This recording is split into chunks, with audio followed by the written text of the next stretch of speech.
दूसरी तरफ भारत के युवा विकसित भारत बनाने की दिशा में कैसे काम कर रहे हैं, अपना फ्यूचर कैसे वो इंश्योर करना चाह रहे हैं, ये वो तस्वीर दिखाई। फ्यूचर आप देखिए, दोनों तस्वीरों को अगर आप एनालाइज करें फ्यूचर समझें तो भारत का भविष्य उज्जवल है, क्योंकि युवा कॉम्पिटिटिव है, वो अपनी जगह सुनिश्चित करना चाहते हैं, अपना उज्जवल भविष्य देखना चाहते हैं। लेकिन बांग्लादेश के जो युवा है वो तो अपना देश चला रहे हैं, और बात सिर्फ युवाओं की नहीं है, बात संस्कारों की है। पाकिस्तान में बच्चों को इस तरह बचपन से या तस्वीर यहाँ पर देख रहे हैं, तस्वीर आप बहुत देखिए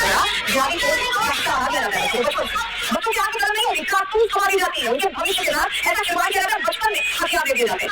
लेकिन एक ही चीज हिसाब होगा, एक चीज हिसाब होगा, और पाकिस्तान जो बोल रहा है वो फसल उसे काटनी नहीं पड़ेगी, क्योंकि ढाका की सड़कों पर आग लगाने वाले जहाजों के बाद से मुल्ला मुनीर के रिश्तेदारों का झंडा मिला है, या आईएसआई का झंडा है। आप तस्वीर में देख रहे हैं जो बांग्लादेश में कट्टरपंथियों के हाथों में देखा गया, स्पॉट किया गया, और यही वो सबूत है जो बताता है कि पाकिस्तान सीधा कनेक्शन है पूरे घटनाक्रम का जो बांग्लादेश में चल रहा है। लेकिन ये जो झंडा देखा है आप देख रहे हैं, ये लहराया जा रहा है बांग्लादेश, और ये बता रहा है कि हाथी तरीके से आईएसआई से लिंक। लेकिन ये एक झंडा मुल्ला मुनीर को हाथ कर देने के काफी, क्योंकि एक बार मुल्ला मुनीर के रिश्तेदारों का झंडा एक्सपोज हो गया है, तो एक दूसरी तरफ डोनाल्ड ट्रंप हो गया है, तो अपने सीरिया के अंदर छुप कर देखा आईएसआई की तरफ को सीधी स्ट्राइक करती है, और अब इस बार लगा देता है मुल्ला मुनीर की मदद से इस्लाम को फायदा करते हैं।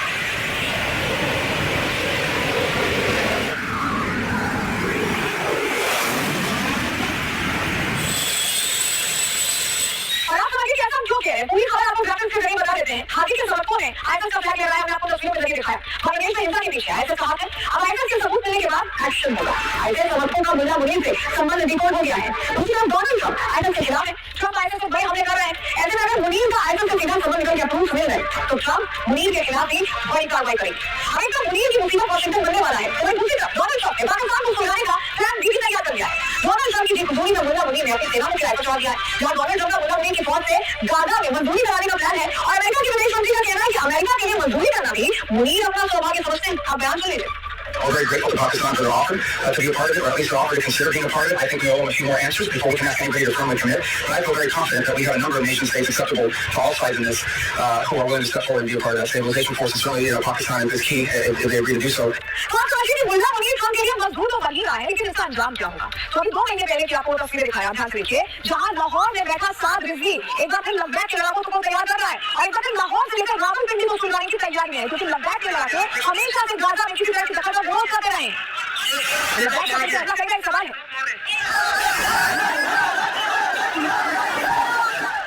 मुल्ला मुनीर हर तरह की झटका दिखाई दे रहा है। एक तरफ बांग्लादेश में उसके रिश्तेदार एक्सपोज हो चुके हैं, तो वहीं दूसरी तरफ ट्रंप उसे गाजा में फंसा दिया है। लेकिन सवाल ये उठता है कि मोहम्मद यूनुस को क्या होगा, क्योंकि मुल्ला मुनीर का खेल खत्म होने के बाद मोहम्मद यूनुस को रोजी रोटी कौन देगा, ये बहुत बड़ा प्रश्न है। आप वो देखिए,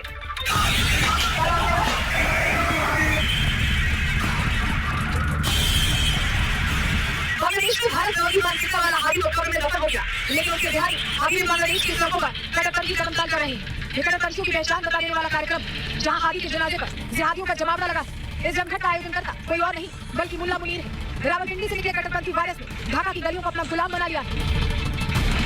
ढाका में आज हादी को सुकून देखा किया गया, तो इसमें मोहम्मद यूनुस भी शामिल हुए। वो यूनुस जिनकी नस-नस में इस्लामाबाद का खून दौड़ता है। यूनुस वो कठपुतली है जिसकी कमान 3 लोगों के हाथ में है। एक है रावलपिंडी का मुल्ला मुनीर, दूसरा है चीन का शी जिनपिंग, और तीसरा है डोनाल्ड ट्रंप। इन 3 के चाबी बनने पर मोहम्मद यूनुस नाचता है। और आज बांग्लादेश में जो कुछ हो रहा है, तस्वीरें सब बताती हैं कि ये चाबी कहीं और से नहीं बल्कि रावलपिंडी से ही भरी जा रही है।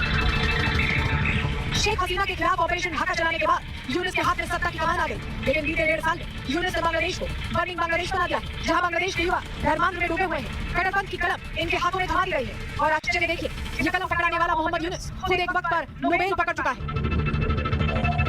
बांग्लादेश में पाकिस्तान कॉपी पेस्ट हो रहा है, जैसे अल्पसंख्यकों पर हमला, सेना का राजनीति में दखल देना, और देश के लोकतंत्र को बंधक बनाना। जो पाकिस्तान में हुआ, वही सारी चीजें बांग्लादेश में हो रही हैं। असल में उनका बेसिक प्लान यही है कि सेक्युलर फोर्स को खत्म कर दें। मोहम्मद यूनुस की सोच बिल्कुल जिन्ना वाली नहीं है, मुस्लिम लीग वाली विचारधारा जो पाकिस्तान का समर्थन करते हैं। जबकि देश में अभी जो शेख हसीना वाला सेक्युलर समूह है, वो नेतृत्व के अभाव में है, जिसे अपनी लीडर की तलाश है। ऐसे में यूनुस के कट्टरपंथी कीड़ों का इलाज करने के लिए क्या भारत एक बार फिर